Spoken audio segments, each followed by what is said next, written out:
สบายดีพ่อพี่น้องฝั่งลาวและสวัสดีพ่อพี่น้องฝั่งไทยและก็ต่างประเทศนำเด้อสำหรับคลิปนี้ก็มาพ่อกันคือเก่าอีกแล้วกับซ่องบ่าวพรนะพี่น้องซึ่งสำหรับคลิปนี้บ่าวพรก็สิได้มาอัปเดตเฮือนซานทางครอบครัวน้องไก่ทองคือเก่านะพี่น้องซึ่งทั้งสร้างเพิ่นก็เฮ็ดแทบจะทุกมื้อนะพี่น้องก็บ่ได้มีวันหยุดได้เพิ่นเฮ็ดนะพี่น้องเนาะตอนนี้ก็แอมพานี่ก็ใกล้จะแล้วแล้วนะพี่น้องมีแต่ว่าทางหน้าบนห้องโถงนี่ก็เอาขึ้นสุดเนาะตอนนี้ทั้งสร้างเพิ่นกำลังจะเกาะกระเทิบนะพี่น้องเกาะกระเทิบออกทางด้านหน้าอะไรเนาะแล้วก็ราคาเนาะพี่น้องราคาอันจ้างนะราคาจ้างเกาะกระเทิบพุ่นน่ะเนาะ3,500,000กีบนะพี่น้องก็คือเกาะกระเทิบถึงกบเสากบนั่นกบนี่กบเบิดไม่นะพี่น้องก็คือเพิ่นขอนำ3,500,000ต่อรองบ่ได้เนาะก็เลยตกลงนะพี่น้องก็คือสรุปการเกาะกระเทิบนี่คือราคา3,500,000กีบนะพี่น้องบ่พอก็ยังสิไปซื้อตีนเสาให้ได้พี่น้องตีนเสานี่แหละ50เซนหน้า18เนาะเพื่อจะมาเกาะกระเทิบแล้วก็สิได้ซื้ออันนี้อีกนะพี่น้องโลซิ่งอีกนี่นะพี่น้องเดี๋ยวบ่พรพาไปเบิ่งชมบรรยากาศตอนที่เพิ่นจะเกาะกระเทิบบ่ก่อนเนาะนะพี่น้องซึ่งบ่พรก็ได้สั่งน้ำเนาะได้สั่งน้ำมาให้ทางครอบครัวน้องไก่ทองนะพี่น้อง5 ตุ๊ก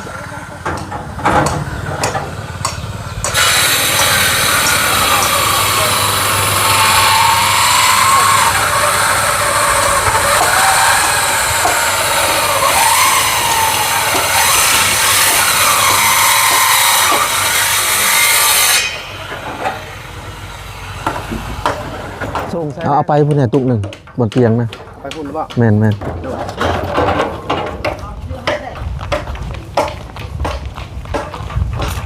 มาส่งนี่คือตุ๊ก7,000เนาะ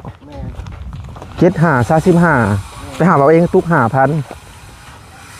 โอเคเดี๋ยวจ่ายเงินเนี่ยก่อนเลยน่าจะชา12,000เนาะขาด 3,000 ได้ป่ะได้ ได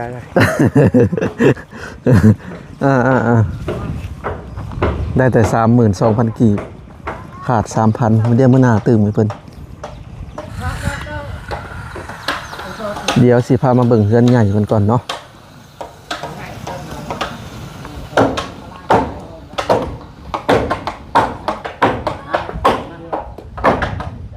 ถือว่าสวยงามพี่น้องเอ้ยมีแต่ว่าเพิ่นว่าเพิ่นสิก่อกระเทิบมาก่อนแล้วเพิ่นสิใช้ประตูเพิ่นว่าเข้ามือเดียวเข้าหน้าตุ้งหน้าต่างกับมือเดียวก็น่าจะสำเร็จเพิ่นว่าเนาะ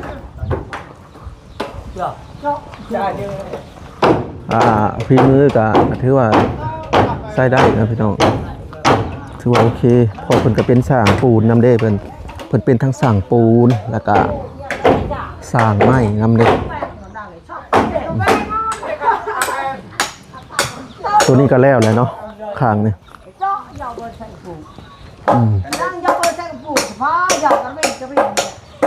ก็ถือว่าใส่ได้อยู่พี่น้องเลยกับตัวนี้ก็สิใส่เป็นฮาวไม้48เนาะฮาวไม้48บันไดนี่จะขึ้นตรงนี้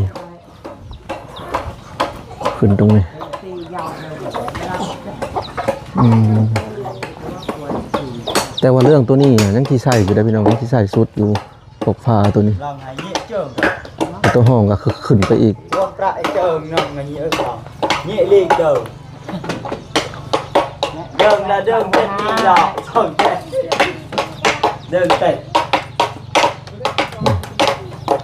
เพิ่นเฮ็ดตัวนี้แล้วเพิ่นจังสิใส่ให้ตัวนั้นเนาะ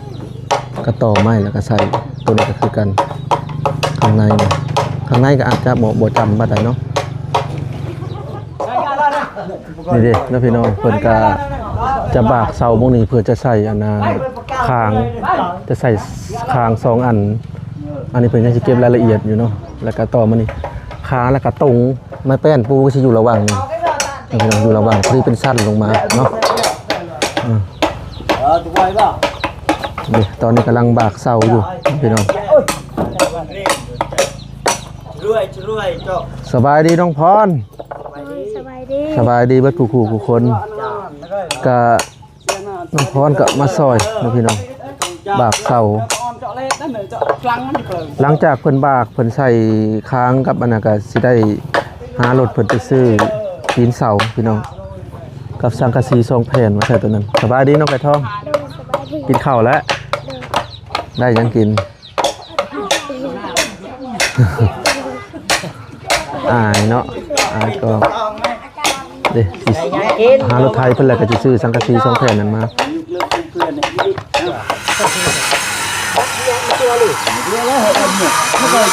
แล้ว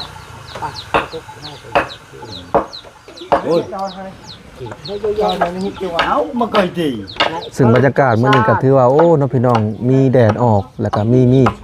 อากาศก็ถือว่าบ่หนาวเด้หรือว่าปีนี้บ่หนาวบ่ มันบ่ได้หนาวมันสิฮ้อนตลอดได้บัดนี้ โอ้ถ้าว่าปีนี้เป็นตัวนี้เบิดทั้งอันยามหนาวนี่โอ้ม่วนเลย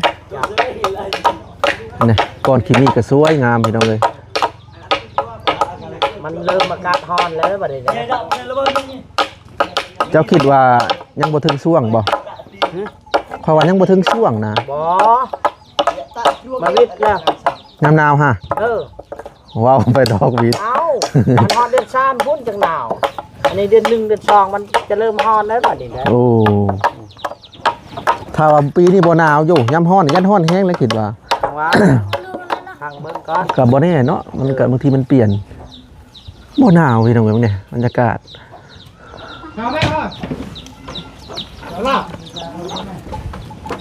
ขับไปซื้อตีนเสาแล้วก็สิซื้อสังกะสีมาเลยมันเป็นน้อง2แผ่นให้เพิ่นตอกอันนี้เรียบร้อยตัวนี้ ชอบใจเงี้ยเจอตะแกรงให้กันจ้าถูกดุถูกเคยแล้วเงี้ยละเคยเงี้ยละเคยแบงคันบอมแล้ว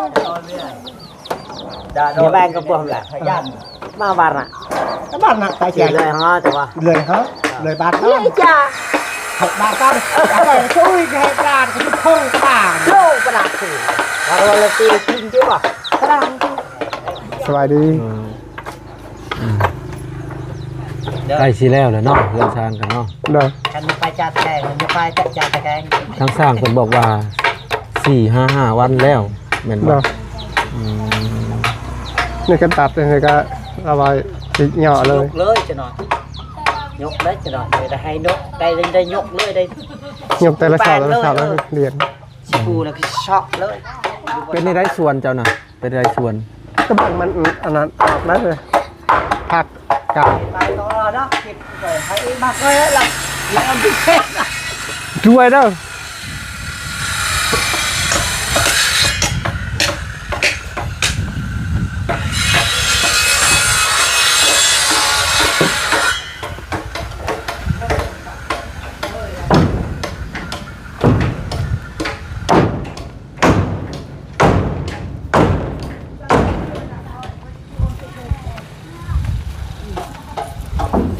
โอ้แตกแล้วเนาะพอพรเนาะ แตกแล้วนะ โอ้ไวดี นี่ก็ผักหมดเลยมักถั่วมีที่ช่องนะเนี่ย อันนี้พักยังตัวนี้ ผักกาดไง ตัวนี้เด้ อันนั้นก็ผักกาดไง ตัวนี้เด้ใช่ ผักกาดขาว โอ้ปัดตัวนี้คือบ่มียังบ่ทันปลู นี่ ก คือการหนึ่งผักกาดอันนี้ก็แต่ละแนวหนึ่งอันนี้แนวหนึงอันนี้แต่แนวหนึงอันนี้ผักกาดซอมนี่ จะคิดว่าดินเป็นนี่สิได้กินอยู่บ่เจ้าวะได้กิน มา อยู่เนาะ ใช้ทุนก็ได้กิน อืม กำลังมันออกมาหอด โอ้ทุกมือเนาะ สองมือมันก็ออก FC เพิ่นแนะนำมาเด้อพอพรเพิ่นว่าปลูกละลายแล้วหมักเพชร เพชรก็ยังเบียร์มาฮะ ปลูกละลายแล้วเอาไปตากแห้งก็สามารถไปขายถุงละ10ได้เนาะ ยังมาทันได้ง่ายเบียร์ฮะคันง่ายแล้วก็สิปลูกเท่านี้แหละแต่ตัวนั้นเลย หมักเพชรเพิ่นนิยมเพิ่นอันนะพวกคนกินดีหมักเพชรคนกินดีข อันนี้ นาด ก็มักทัวก็บ้อนออกบ้อนบ่ออกแล้วมันยังมาทันหอด อ๋อ ถ้าก็3 คืนก็ว่า4 คืน 5 คืนมันก็ออกทั่วหมดแล้วมักถั่วยาวใช่ไหมฮะมักถั่วขาว โคตรคู่มือเลยเนาะ คู่มือนะ อืม ให้มันซุ่มตลอด อันนี้ก็ผักกาด แนวตัวนี้แล้วปลูกเป็นจุ่มเป็นจุ่มเป็นจุ่มแล้วคันว่ามันใหญ่แล้วก็ลกแล้วก็ปลูกต่อ FC เพิ่นว่าบ่อยากให้เจ้าผูกงัวในตารางขี่มันเปื้อนเพิ่นว่าบัดเจ้าว่างเจ้าเฮ็ดคอกมันได้บ่เอาหญ้ามุง บางคันมันว่างจังหน่อยก็สิปลูก นี่มาเฮ็ดแถวนี้นี่เพิ่นว่าโอ้ นี่ยังมันบ่ว่างนี่ฮะ เพิ่นยังบ่อยากแนะนำเพิ่นว่าอันผูกงัวในกองตาราง แต่ว่าเขตนอกเพิ่นก็มักผูกไปสิเนาะพี่น้องง่ายไปผูกตามห่มไม้ก็ได้ พอช่วงกลางคืนทะเลบ่ทันก็ได้พอพร กลางคืนก็ปลูกนี่ก็ได้ แม่น้อมไปใช้คือบ่เห็นมัน ไปกินดอก ไปซอยดองเขา ดองเขาพี่น้องนี่ อ๋อ เขาก็มาได้พุ่นแล้วไปเฮ็ดกินซอ เจ้าห ย น้าก็สิได้ขึ้นเฮือนเจ้าได้นี่อีกอาทิตย์กว่าๆจังว่าสิได้ขึ้นเฮือนบ่จ๊ะ จักนะ ก็แล้วก็สิทำการขึ้นแล้วแหละ ดอก เพราะว่าก็บ่ปล่อยให้เสียเวลาปานใดดอก ดอก ก็สิได้เตรียมขึ้นเฮือนขึ้นหยังแล้วทั้งสร้างเพิ่นว่า4-5 วันสำเร็จ เตรียมก็จักสิมีอีหยังเด้อ คิดง้อบ่ กันว่ามีแนวอันนั้นคล้ายนะญาติบ่มี เฮือนของอันแม่ครับตาน้องแนนนาน่ะโยมเรามีฮอดพาควันบ่ได้ขึ้นเฮือนใหม่เราเฮ็ดขึ้นคักอะลิเฮือนเราจากที่เคยขึ้นเฮือนนี่มีแต่เฮือนแม่คำตาที่แบบว่า อันนี้คันบ่มีพอควันก็คือเก่าแล้วสิผูกแขนสร้างนี่เด้ ผูกแขนช้างนำบ่ ดอกขึ้นเพื่อนแล้วก็ผูกแขนช้าง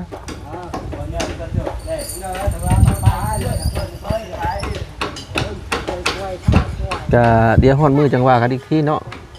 ตะกาด ว่าสิอันเอาอาหารยังขึ้นเฮือนใหม่เนาะ ดอก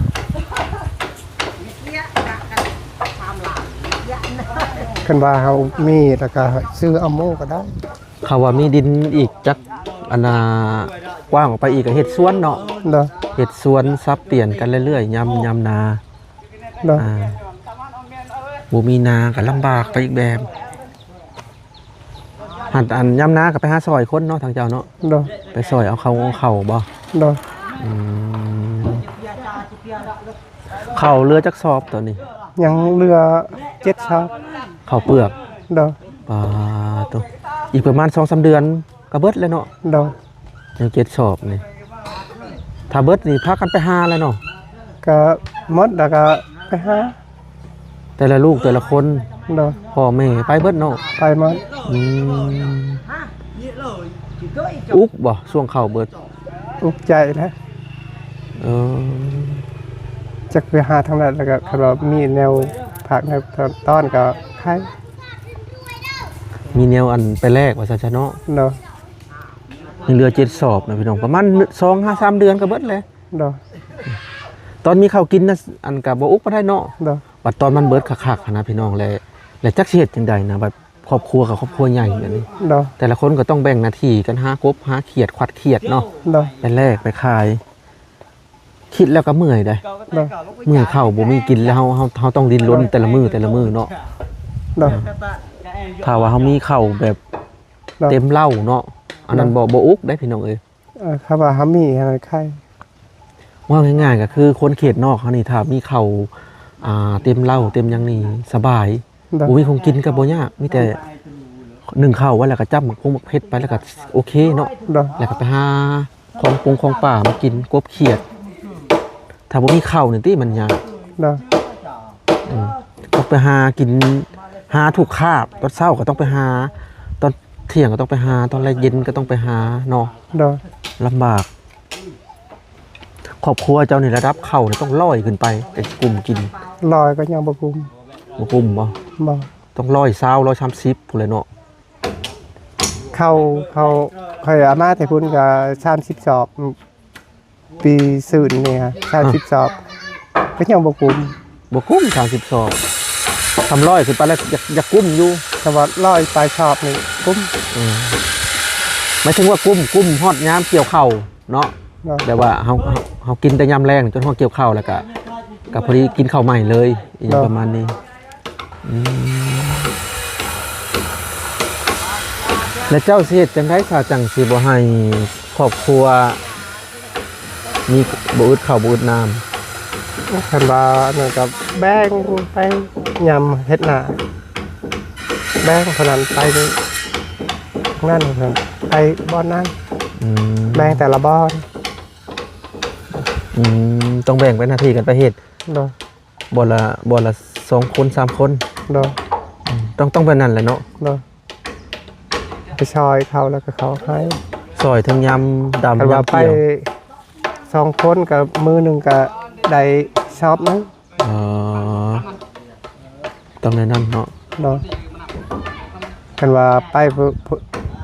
ผู้หนึงหันมือละ2 ปี อืม 2 คนก็ชอบ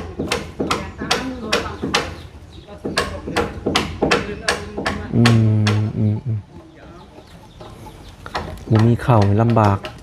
อึดข้าวกินหน้ากับบ่มีเนาะทางกับเจ้า เนาะบ่ได้มีนานาก็มีแต่นาเขาคันว่ามีรถมีอะไรนั่นก็ ไปเฮ็ดได้ เฮ็ดได้ อ๋อพอเฮ็ดของเขาได้เนาะแบบหน้าเหือนะยังแล้วเฮาไปซาวแล้วเฮาเฮ็ดน่ะเนาะ เนาะ เขามีรถแล้วซาวแล้วมีปุ๋ยใส่ เนาะ ก็ได้ เนาะ อืม คันว่าบ่มีแล้วก็แล้วคันว่ามีหน้าเขาเนื้อหน้าเหือหน้าห่างก็เฮาบ่มีของเฮาเองแล้วก็เงินสิจ้างเขาก็บ่มี ล้านหนึงก็ยังเขาบ่เฮ็ด แม่นแล้วน้ำมันก็แพง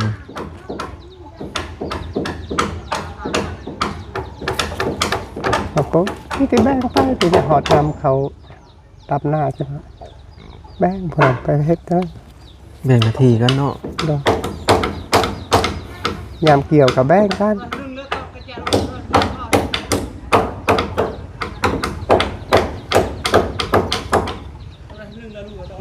ดินนั่นนี่นะคอก็จะเฮ็ดบ่ เนาะ อ๋อ ขอแล้วก็เราให้แต่ว่าสิเฮ็ดกว้างชำได้ก็เฮ็ดโลด อ๋อ หากตัดไม้นี่มันบ่ได้แล้วมัน มันยากนะไม้เนาะ เนาะ ต้องใส่ไม้ลายแม่นความเพิ่นนั่นแหละพี่น้องมึงนี่ กันมา บัดปีหน้าก็ดอกไปอีกแล้วนี่ ดอกมาแล้วก็ต้องแปลงอีก แปลงอีก เออถ้าสิเฮ็ดท่าวอนน่ะใส่ลักหัวจบดีแล้วตะนางเนาะ เนาะ อ้อมสมมุติว่าอ้อมไปฮอดผู้แล้วเฮ็ดทั้งปีเลยพี่น้องแต่ว่าคอเฮ็ดเพิ่นนี่ได้อยู่แดนเพิ่นฮอดตะหันเด้อพี่น้องเอ้ยฮอดตะหันซื่อ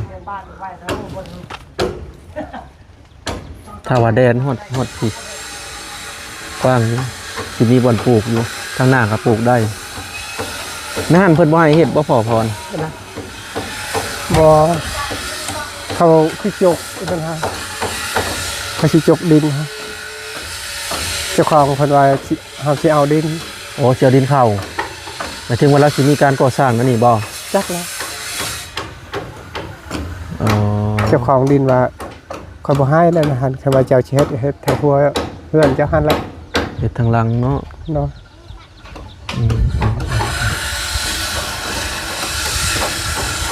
กรรมมื้อนี้นะเพิ่นสิยุกแทรกขึ้นพี่น้องเอ้ยแล้วก็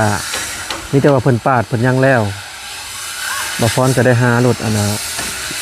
มีแต่นเติมน้ำมันให้เพิ่น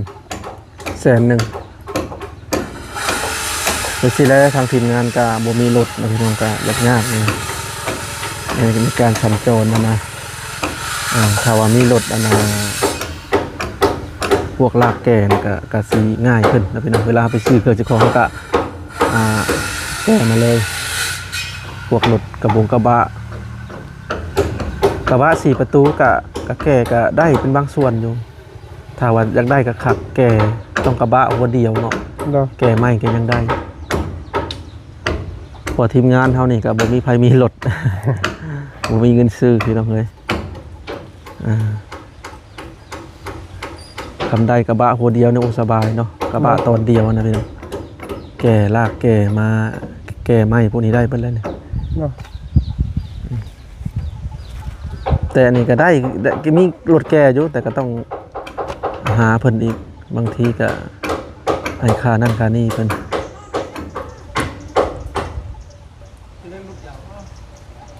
อ่ะเนาะก็สำหรับคลิปนี้ก็ได้มาอัปเดตนะพี่น้องส่วนราคาก็กระเทิบกับ3.5 ล้านเนาะ เนาะ ทีแรกเพิ่นเว้า4.5 ล้านนะพี่น้องก็ต่อรองเอานำเพิ่นพอเพิ่นก็กบทุกอย่างเด้กบทุกอย่างนั่นนี่แล้วก็เฮ็ดลูกต่อลูกติ่งก็เอาไม้เป็น48แล้วก็กบแล้วก็แล่นขอบหลบเหลี่ยมอหยังประมาณนี้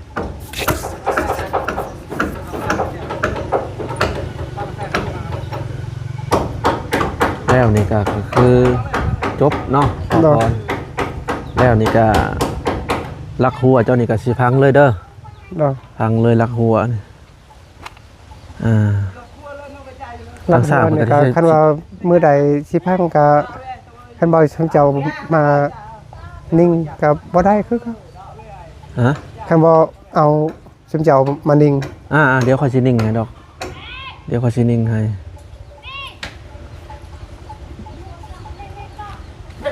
ไปออกนอก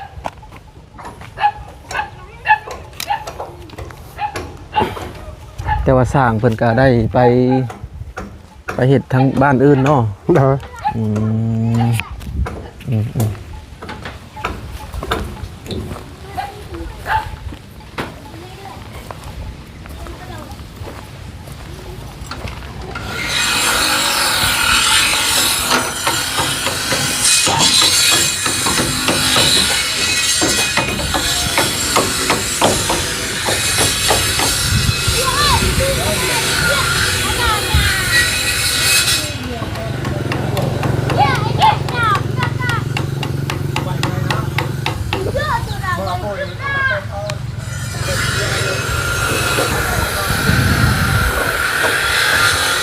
โอเคนะพี่น้องสำหรับคลิปนี้บ่พรก็สิได้ขอตัวจบคลิปเพียงเท่านี้ก่อนเนาะมีแต่ว่าติดตาม EP ต่อไปนะพี่น้องซึ่งบ่พรก็บ่ได้ไปทางใดนะพี่น้องก็คือนี่แหละมาคอยติดตามการสร้างเรือนสร้างศาลคือเก่าแหละเนาะก็สิติดตามไปเลยเนาะบางทีก็สิได้พาเพิ่นไปซื้อตีนเสาก็ว่ากันไปนะพี่น้องตีนเสา3ต้นแล้วก็สังกะสี2แผ่นนะเนาะให้เพิ่นตอกให้เรียบร้อยซะตัวนั้นเนาะก็สิหารถพวกสร้างนี่แหละไปซื้อมาสั่นซะในค่าน้ำมันเปิด100,000 กีบนะพี่น้องเปิดสิเติมน้ำมัน50,000 กีบแล้วก็น้ำในอีก50,000 กีบพอดีเป็น100,000นึงเนาะตอนนี้เพิ่นกำลังเก็บรายละเอียดตัวบากเสาแล้วเพิ่นจะใส่คางมานี่แล้วก็ยายตุงเนาะ3 เมตรเพื่อโค้งหลังคาก็3 เมตร5ยื่นออกมานะพี่น้องเพิ่นว่าเฮ็ดตัวนี้ก่อนแล้วเพิ่นจะเก็บรายละเอียดตัวนั้นต่อแล้วก็ใส่วงกบประมาณ4-5 มื้อเพิ่นว่าเนาะเด้ตอนนี้กำลังเอาใส่ประมาณนั้นข้างใส่ข้างปุ๊บแล้วก็ย้ายตรงแล้วก็ขนาดของไม้แป้นจากสั้นตัวนั้นลงมากับประมาณ10 เซน11 เซน12 เซนประมาณนี้นะพี่น้องโอเคนะพี่น้องสำหรับคลิปนี้ขอตัวไปก่อนเด้อเอาไว้คลิปหน้าพบกันใหม่เนาะยังได้ก็ขอบคุณผู้ใหญ่ใจดีทุกท่านที่ซอยเรือครอบครัวเพิ่นเนาะโดยเฉพาะกับผู้ใหญ่ใจดีที่สร้างบ้านนี่แหละเนาะขอบบุญขอบคุณหลายๆเนาะเอาพี่น้องเอ้ยไปก่อนสบายดี